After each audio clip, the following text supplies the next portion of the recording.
Ka shumë shpesh shenja, së pari duhet të gjithë duhanpjerësit e dinë që ata kanë një kollë specifike e cilën ne quajmë kollën e duhanpjerësve. Është një kollë që për mjekun është lehtësisht e dallueshme, por dhe në aspektin e pacientëve kur vinë ata e dinë që ata kanë atë kollën e tyre, domethënë është një kollë specifike e duhanit, shpesh me sekrecione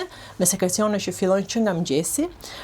me problematika të mëdha si vështirësitë në frymëmarrje, sidomos në aktivitet. Shikoj mosha të reja të cilët e kanë të pamundur të kryejnë aktivitete fizike, dhe kur flas për aktivitete nuk flas për aktivitete të rënda fizike, përfshirë këtu dhe ecje të shpejta ose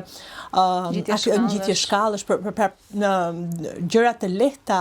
aktivitete të lehta ditore që ne duhet t'i bëjmë në mënyrë të përditshme. Dhe vështirësia në frymëmarrje aty pastaj është një problematikë shumë e madhe dhe që nuk arrin të zgjidhet nga pacienti dhe pacienti fillon të shndrohet në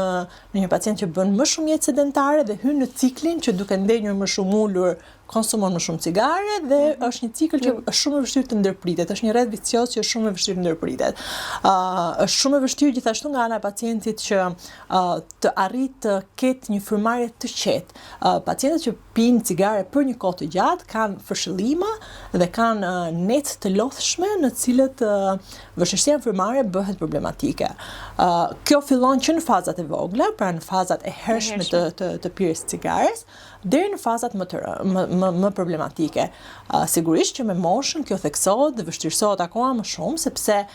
vetë organi fillon pëson ndryshime, plakja është një sëmundje e madhe e cila nuk arrin vetëm që të sjellë problematika